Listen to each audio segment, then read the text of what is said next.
Bharat express साथ आपके मैं हूं कविता सिंह। इस वक्त बीजेपी हेडक्वार्टर से आप देख रहे हैं हमारी ये लाइव की पेशकश और आप तस्वीरों में देखिए कि किस तरीके से जबरदस्त तैयारी के साथ, क्योंकि आज भारतीय जनता पार्टी का 44वां स्थापना दिवस था और इस मौके पर यहीं पर आपको बता दें आज सुबह बीजेपी के राष्ट्रीय अध्यक्ष जेपी नड्डा यहां पर मौजूद थे। उन्होंने झंडा फहराया था और साथ ही साथ कार्यकर्ताओं के भीतर जोश उन्होंने भरा था और आज हमने देखा तकरीबन 10 लाख बूथ वर्कर्स से सीधे रूबरू हुए थे देश के प्रधानमंत्री नरेंद्र मोदी वीडियो कॉन्फ्रेंसिंग के जरिए और उनमें उत्साह फूंकने की कोशिश की गई थी और साथ ही साथ 2024 के लिए किस तरह की तैयारी होनी चाहिए, किस तरह की रणनीति होनी चाहिए, सबका साथ, सबका विकास, सबका विश्वास, सबका प्रयास, ये मंत्र उन्होंने दिया। और यहाँ पर आप देखिए भारतीय जनता पार्टी सेवा, सुशासन और गरीब कल्याण, क्योंकि इस बात का खास तौर पर उन्होंने जिक्र किया था कि 80 लाख गरीबों तक राशन हमने पहुंचाया है और सबका साथ, सबका विकास हम चाहते हैं। हम सामाजिक न्याय को लेकर आगे बढ़ रहे हैं, वो हम आपको दिखा रहे हैं। और सड़क की इस तरफ अगर हम आपको तस्वीरें दिखाना चाहें तो जल्दी से आपको तस्वीरें दिखाते हैं। इस तरफ की भी आप देखिए, जो पूरी की पूरी जो सड़क है वो इन्होंने होर्डिंग से पाट दी है, हम ये कह सकते हैं। और इस तरफ ये देखिए, ये तस्वीर बेहद अहम हो जाती है क्योंकि यहाँ आप देखिए ये जो पूरा मार्ग है यही है दीनदयाल उपाध्याय मार्ग और इसी मार्ग के बगल में आप देखिए ठीक यहाँ पर बड़ा सा कटआउट है और कटआउट में आप देखिए पार्टी के राष्ट्रीय अध्यक्ष हैं जेपी नड्डा है। यहाँ पर आप देखिए डॉक्टर श्यामा प्रसाद मौर्य हैं और यहाँ पर आप देखिए पंडित दीनदयाल उपाध्याय आपको दिखेंगे, प्रधानमंत्री नरेंद्र मोदी स्थापना दिवस। और आइए जल्दी से उस तरफ चलते हैं तो आगाज करेंगे। पूरा पैनल हमारे साथ मौजूद होगा। यहाँ पर जश्न की तस्वीरें भी हम आपको दिखाएंगे, आज सुबह की तस्वीरें भी दिखाएंगे और प्रधानमंत्री नरेंद्र मोदी ने, क्योंकि आज आपको पता है पूरा देश इस वक्त हनुमान जयंती मना रहा है, तो हनुमान जी का उन्होंने किस तरीके से जिक्र किया। उन्होंने कहा हनुमान जी के गुण ऐसे हैं जो हर किसी में होने ही चाहिए। राम काज कीन्हे बगैर मोहे कहा विश्राम, इस बात का उन्होंने जिक्र किया। उन्होंने कहा कि जब तक जीत नहीं मिलती है, जब तक राष्ट्र सर्वोपरि नहीं होता है, जब तक विकास नहीं होता है, तब तक चैन नहीं है।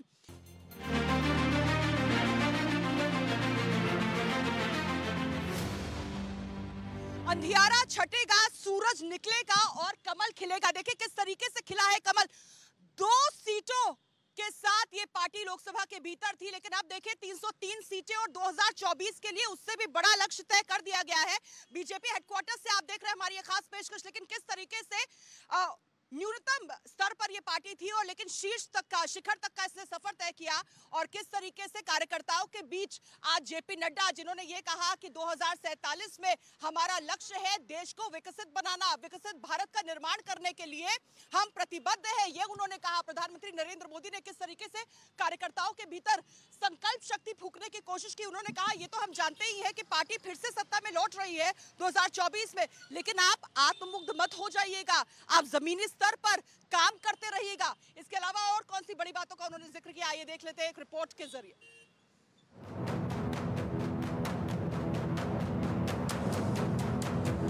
बीजेपी का स्थापना दिवस मिशन 2024 का हुआ शंखनाद।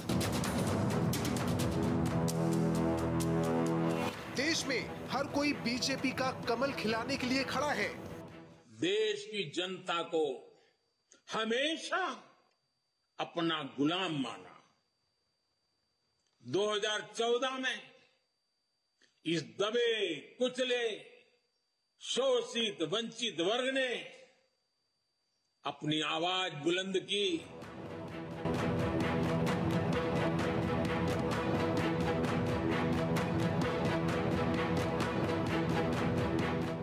आज आम लोग बीजेपी की ढाल बनकर खड़े हैं।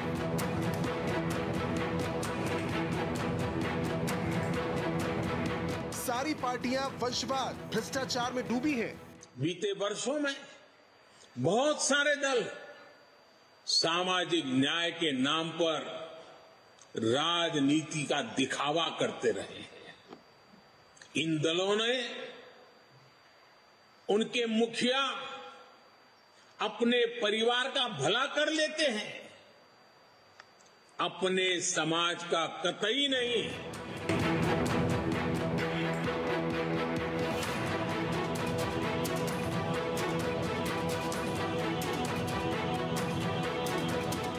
हताश लोग बोल रहे मोदी तेरी कब्र खुदेगी। अब ये लोग इतने हताश, इतने नाराज हो चुके हैं कि अब एक ही रास्ता उनको दिख रहा है, एक ही उपाय दिख रहा है, और वो खुल करके कहने लगे हैं, मोदी तेरी कब्र खुदेगी।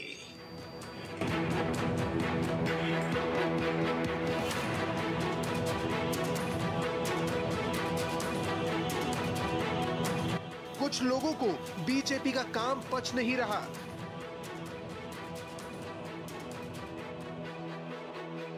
हनुमान जी दुष्टों का नाश करते हैं, बीजेपी भ्रष्टाचारियों का नाश। हनुमान जी की एक और बात से भी बहुत बड़ी प्रेरणा मिलती रहती है हमें।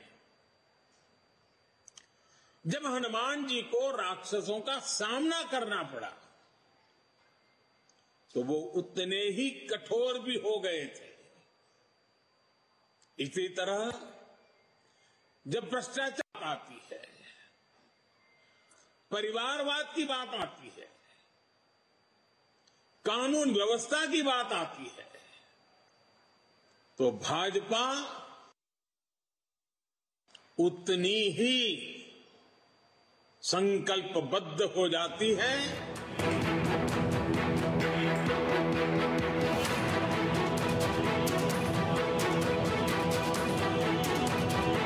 हनुमान जी के कैन डू एटीट्यूड की तरह काम करती है बीजेपी। अगर हनुमान जी का पूरा जीवन देखें, डगर डगर पर पल पल हनुमान जी के भीतर की can do attitude, can do संकल्प शक्ति उनको हर प्रकार की सफलता लाने में बहुत बड़ी भूमिका अदा करती है।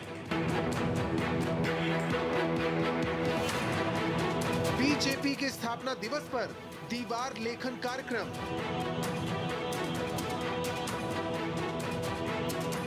दीवारों पर बीजेपी का नारा, एक बार फिर मोदी सरकार।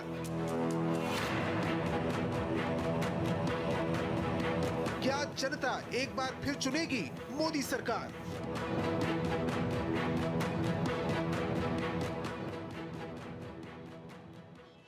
नेफेड डायरेक्टर और बीजेपी नेता अशोक ठाकुर इस वक्त हमारे साथ हैं। अशोक जी, बहुत बहुत स्वागत है आपका भारत एक्सप्रेस पर। और तस्वीरें हम दिखा रहे हैं बीजेपी हेडक्वार्टर से, हम देख रहे हैं बहुत विशालकाय नरेंद्र मोदी का कटआउट यहाँ पर मौजूद है, देश के प्रधानमंत्री का। और अगर उस तरफ मैं आपको दिखाऊं, कैमरा पर्सन को जल्दी से, अगर मेरे कैमरा पर्सन दिखाएं, तो यहाँ पर भी हम देख सकते हैं भारतीय जनता पार्टी स्थापना दिवस और 6 अप्रैल नई दिल्ली, और यहाँ पर भी बड़ा सा कटआउट है। ये एक ऐसी पार्टी है अशोक जी जिसके बारे में कहा जाता है चाल चरित्र और चेहरे वाली पार्टी है। आप दावा करते हैं कि बीजेपी है, और उससे भी बड़ी बात यह है कि विरोधी जब भी बीजेपी का जिक्र करते हैं अंदर खाने, जब भी चुनाव के नतीजे आते हैं तो यही कहा जाता है कि एक ऐसा मोर्चा जरूर है जहां पर मात खा जाते हैं हम लोग और बाजी मार जाती है बीजेपी, वो है संगठन शक्ति और संघ। आपको लगता है संघ हो, संगठन शक्ति हो, संकल्प शक्ति हो, तो फिर 2024 का महासमर दूर नहीं है?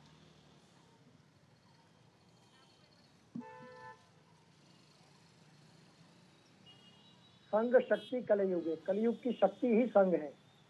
और जब संघ और संगठन है और हमारे पास मजबूत कार्यकर्ता है, जमीन पर काम करने वाला कार्यकर्ता है, तो पार्टी की जीत को मैं समझता हूँ कोई रोक नहीं सकता। ये हमारी ताकत है। और अशोक जी, बड़ी बात यह है कि आपकी अगर हम बात करें तो आप खुद पहले जमीनी स्तर पर आपने काम किया है बतौर कार्यकर्ता, आपने इस पार्टी में जान फूकी और फिर वहां से आप शीर्ष तक पहुंच गए हैं। आपको लगता है इस पार्टी की जो सबसे बड़ी खासियत है वो शायद यही है कि हर किसी के लिए मौका जरूर होता है, वो जमीन से उठकर भी देश का प्रधानमंत्री बन सकता है। बाकी सब, जैसे कि प्रधानमंत्री नरेंद्र मोदी आज जिक्र कर रहे थे, वंशवाद, परिवारवाद, एक परिवार का ही वर्चस्व होता है, लेकिन वो चीज बीजेपी को अलग कर देती है बाकी पार्टियों से। बिल्कुल बिल्कुल, अगर आप देखेंगे कि हम कहीं भी हों, आज भी कार्यकर्ता हैं, प्रधानमंत्री से लेकर नीचे तक हमारे सभी जो है वो कार्यकर्ता की बतौर कार्यकर्ता ही काम करते हैं। और हमने जिस तरह से आपने कहा कि संगठन, कार्यकर्ता ये लगातार नीचे तक काम करता रहे, नियमित तौर पर काम करता रहे, ये पार्टी की बहुत बड़ी ताकत है। और जैसा आपने मेरे बारे में कहा, हम कहीं भी हों, किसी भी ऊंचाई पर हों, लेकिन अपने कार्यकर्ता का भाव, काम, जमीन पर काम करने की जो ललक है, जो लगातार काम करने की जो प्रेरणा है वो हमारे शीर्ष नेतृत्व, हमारे जो प्रेरणा स्रोत है पंडित दीनदयाल उपाध्याय जी हों, डॉक्टर श्यामा प्रसाद मुखर्जी हों। एक ने तपस्या करी, लगातार मेहनत करी, देश भर में घूम घूम कर पार्टी को आगे बढ़ाया। दूसरे ने पार्टी के लिए, विचारधारा के लिए अपना बलिदान दिया। तो ये त्याग, तपस्या और बलिदान जो पार्टी की बहुत बड़ी एक धरोहर है, उसको लेकर हम सब आगे बढ़ते रहे हैं। और प्रत्येक कार्यकर्ता जो है वो एक विचार के साथ और अपने जो प्रेरणा स्रोत है उनको सामने रखकर काम करता है। उसी का आज परिणाम है कि हम दुनिया की सबसे बड़ी राजनीतिक पार्टी।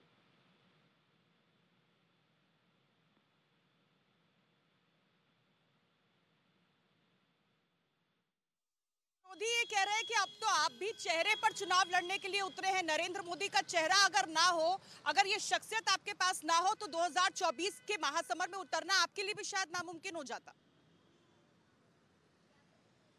नरेंद्र मोदी जी का जो चेहरा है, उनका जो जैसा आपने चरित्र की बात करी, चाल, चरित्र, चेहरा, तीनों चीज जो है, जो हमारी पार्टी का नारा है, तो कहीं ना कहीं नरेंद्र मोदी जी ने बहुत ये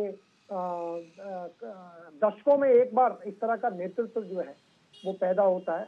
तो ये हमारे लिए सौभाग्य की बात है। लेकिन मैं आपको बताना चाहता हूँ कि नरेंद्र मोदी जी हों, अटल बिहारी वाजपेयी हों, डॉक्टर श्यामा प्रसाद मुखर्जी हों, पंडित दीनदयाल उपाध्याय हों या लाल कृष्ण आडवाणी हों, लगातार हमारा जो नेतृत्व है वो निरंतर वो बढ़ता रहा है, लगातार चलता रहा है। और कार्यकर्ता निर्माण, जो पार्टी में कार्यकर्ता निर्माण का जो काम है वो निरंतर चलता रहता है। और भले ही आज नरेंद्र मोदी जी हमारा सबसे बड़ा चेहरा है, लेकिन पार्टी के पास जो है बहुत मजबूत नेतृत्व है, नीचे तक, बूथ तक हमारे पास एक मजबूत नेतृत्व है और वो हमेशा बना रहेगा। वो भी नरेंद्र मोदी जी की ताकत है। नरेंद्र मोदी जी के पीछे जो कोटि कोटि कार्यकर्ताओं की शक्ति है, उनकी एक आवाज पर जो करोड़ों कार्यकर्ता जो है वो एक दिशा में काम करने में निरंतर लग जाते हैं। और वो सब काम जो भारत सरकार के काम है, उनको भी एक जन आंदोलन के रूप में ले जाने का काम ये कार्यकर्ताओं का जो हमारा तंत्र है उसके माध्यम से होता है। तो नरेंद्र मोदी जी हमारा चेहरा है। निश्चित तौर पर अटल बिहारी वाजपेयी उससे पहले हमारा चेहरा थे, लेकिन आज नरेंद्र मोदी जी हैं। और जब तक नरेंद्र मोदी जी हैं, मैं समझता हूँ हम लगातार आगे बढ़ रहे हैं। और एक बहुत ही हम भाग्यशाली हैं कि हमें इस तरह का नेतृत्व हमारे समय में हमको मिला और आज देश उनके नेतृत्व में आगे बढ़ रहा है, सारी दुनिया में हमारा नाम ऊंचा कर रहा है। तो इस बात का हमें गौरव भी है और ये लगातार इसी तरह चल।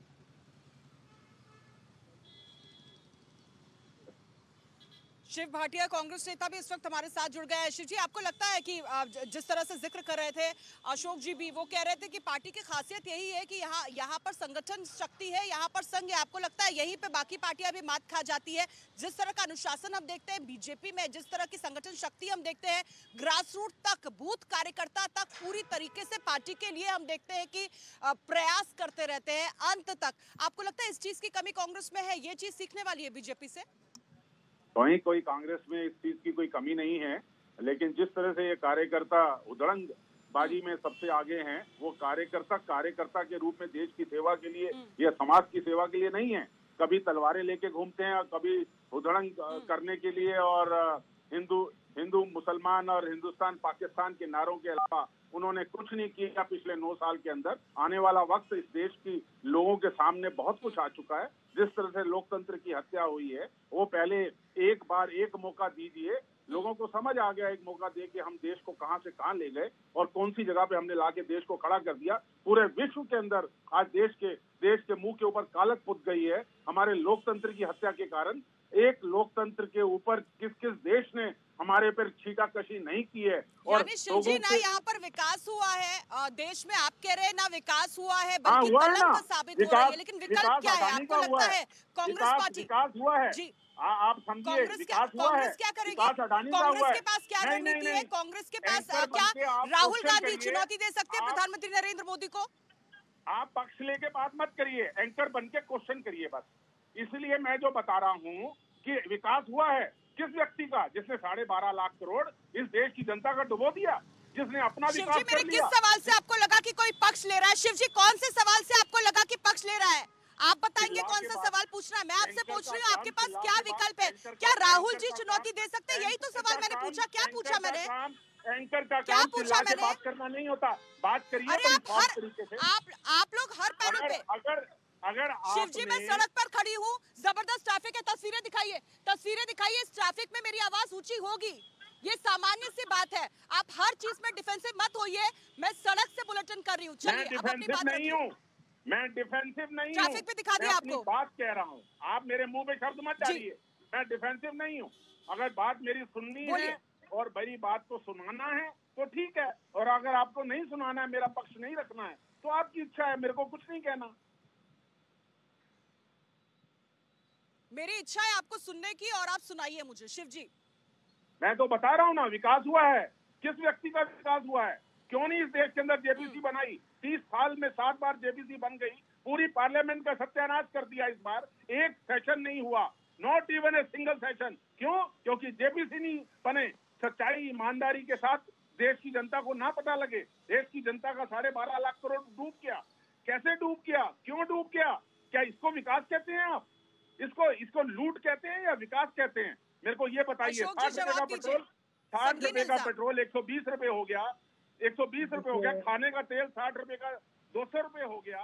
डॉलर के रेट कहां से कहां हो गए? जब ये विपक्ष में बैठते थे तो क्या बोलते थे? मनरेगा के ऊपर गालियां हमने सुनने को मिलती थी। ये इसके ऊपर जो भी टैक्सेशन का सिस्टम था उसके ऊपर सुनने को मिलती थी। आज उसकी आरती उतारते हैं। उस समय कुछ और रूप, आज कुछ और रूप, और आप कहते हैं कि इन्होंने बहुत अच्छा शासन दिया। ये है शासन सामने। बेरोजगारी जो 2-2 करोड़ लोगों को रोजगार। अभी आप एंकर के ऊपर सवाल उठा रहे थे, लेकिन थोड़ा एंकर को उसकी भूमिका में रहने दीजिए, और आपने सवाल किया है तो उसका जवाब भी ले लीजिए थोड़ा। आप बताइए विकास अरे भाई, ये डिबेट है, इसमें भाषण नहीं देना है। 9 साल में 18 करोड़ नौकरियां दे देंगे। आप भाषण देने के लिए नहीं आए भैया यहाँ। उसको विकास कहते हो आप? चलिए अब अशोक जी का जवाब भी सुन लीजिए। शिव जी आपने सवाल किया है, आपके लिए कोई विकास नहीं हुआ है। बीजेपी से हमारे साथ है अशोक जी, आइए सुन लेते हैं जी।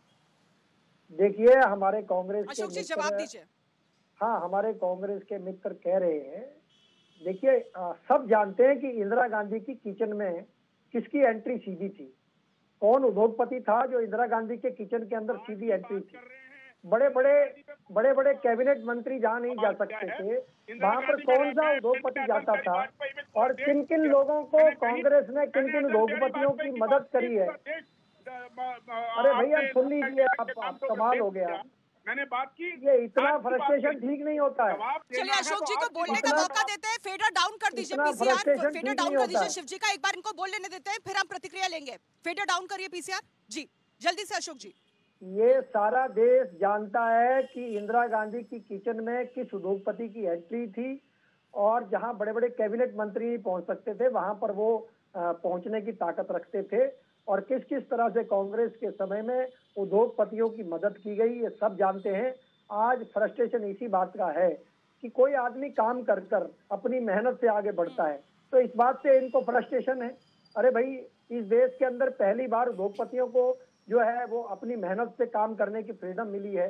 देश को आत्मनिर्भर बनाने के लिए देश के अंदर की शक्ति को बढ़ाया गया है, एक एनवायरनमेंट दिया गया है, उसके अंदर अगर उद्योग धंधे फल फूल रहे हैं तो इसमें इनको तकलीफ क्या है? कांग्रेस के लोगों को मुझे समझ में नहीं आता। आपको किसने रोका था देश को आगे बढ़ाने से? आपने एक एनवायरनमेंट नहीं दिया। जेपीसी पर क्यों नहीं सहमति बन पा रही है अशोक जी? देखिए, मैं आपसे ये कहना चाहता हूँ कि सुप्रीम कोर्ट के नेतृत्व में जांच हो रही है। कांग्रेस के जो सहयोगी दल है, एनसीपी है, उनके जो मुखिया हैं शरद पवार, उन्होंने भी उनसे ही सबक लेना चाहिए। उन्होंने भी कहा है कि जो सुप्रीम कोर्ट की जांच हो रही है वो ज्यादा अच्छी जांच है, और जब एक जांच हो रही है और उसके जो आगे निष्कर्ष आएंगे, उसमें से जो निकल कर आएगा अगले कुछ दिनों में, तो उसके बाद सरकार उसी हिसाब से एक्शन देगी। तो इसमें इनको इतनी मुझे समझ नहीं आता। सुप्रीम कोर्ट की निगरानी में सेबी जो जांच कर रही है, पहले हम इंतजार क्यों नहीं कर लेते हैं कि जांच के बाद क्या बात सामने आती है? जांच पहले खत्म हो जाए, उसके बाद आगे के सोचेंगे। सिर्फ हमें विरोध करना इसलिए न हो। इस वक्त मेरे साथ आप समर्थक भी जुड़ गए हैं, उनके बारे में भी आपको बताती हूँ। आप समर्थक मेरे साथ जुड़ गए हैं। रवि श्रीवास्तव हमारे साथ फोन लाइन पर मौजूद है। रवि जी, आपको लगता है आने वाले वक्त में नरेंद्र मोदी का विकल्प हो सकता है अरविंद केजरीवाल? जिस तरह से उनकी राजनीतिक महत्वाकांक्षा भी किसी के साथ छुपी नहीं है, पूरे देश में पैन इंडिया विस्तार की बात होती है। 2024 में इसी तरह की तैयारी आम आदमी पार्टी की? देखिए कविता जी, कौन विकल्प होगा इस बात का निर्णय तो जनता करेगी। हमारे विचार से ये राहुल गांधी हो जाएंगे या अरविंद केजरीवाल होंगे या ममता बनर्जी होंगी या केसीआर होंगे, ये हमारी सोच नहीं है।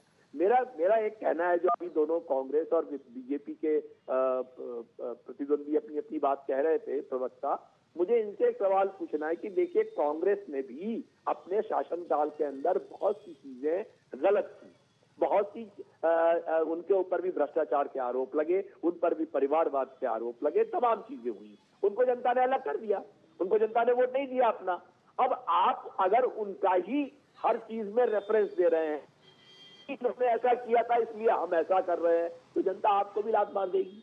आज देखिए देश की क्या दुर्गति हुई है, किस चीज को आप लोग विकास कह रहे हैं। 4 सड़कों और 4 वंदे भारत जो शताब्दी की स्पीड से भी नहीं चल पाती है, इन्हें आप विकास कह रहे हैं। वो हवाई अड्डे जिनके ऊपर दिन भर में एक फ्लाइट नहीं आती है, उन्हें आप विकास कह रहे हैं। और वो विकास किसके लिए है? देश की आधा प्रतिशत आबादी के लिए। बिल्कुल यानी कि आप रवि जी, जहां तक मैं समझ पा रही हूँ, आप ये कहना चाह रहे हैं कि विकास का अरविंद केजरीवाल मॉडल ही है जो पूरे देश में अगर लागू होगा तो देश की तस्वीर बदल सकती है, ये आप मान रहे हैं। जल्दी से मैं रुक करूंगी शिव भाटिया का भी, जो लगातार हमारे साथ है।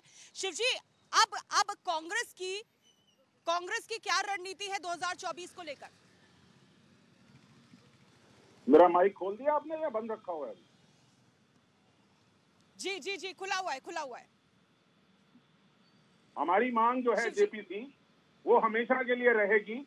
जब तक ये सरकार जेपीसी नहीं बनाती, दूध का दूध पानी का पानी नहीं होता। इनकी चोरी जो लूट इस देश के अंदर हुई है, वो हमारी डिमांड अंत तक रहेगी। वो डिमांड हम मांगते रहेंगे, और वो डिमांड अगर ये नहीं मानते हैं तो इसका मतलब हर कोई आदमी उस लुटेरे के साथ शामिल है। वो लुटेरा इस देश को लूट के घर पर नहीं बिल्कुल। मिशन 2024 के लिए शिव जी, मिशन 2024 के लिए क्या तैयारी? मैं 2024 का एजेंडा ही बता रहा हूँ आपको।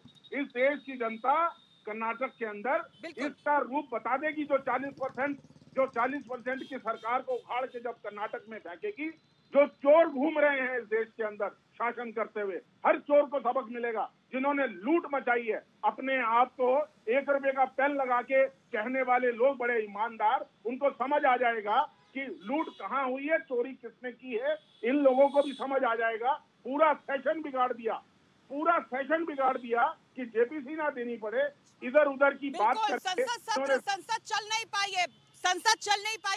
ये मुद्दा भारत एक्सप्रेस से भी लगातार उठाया कि जो आम आदमी की मेहनत से चलने वाली जो संसद है, हमारा इतना पैसा खर्च होता है टैक्स पेयर का, उसके बावजूद संसद को चलने तक नहीं दिया। एक तरफ से मुद्दा उठ रहा था जेपीसी, दूसरी तरफ से मुद्दा उठ रहा था राहुल गांधी माफी मांगे। लेकिन अब बड़ी बात यहाँ शिव जी ने कह दी। उन्होंने ये कहा है कि जनता जनार्दन है। खुशी इस बात की है कि कम से कम जनता पर तो विश्वास हुआ, क्योंकि सुप्रीम कोर्ट पर ज्यादा विश्वास नहीं होता है।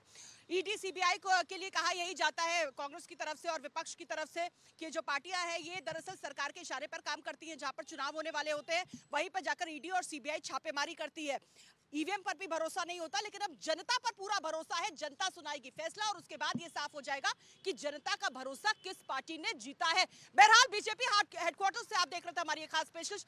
तमाम मेहमानों का बहुत बहुत शुक्रिया इस चर्चा में हमारे साथ जुड़ने के लिए।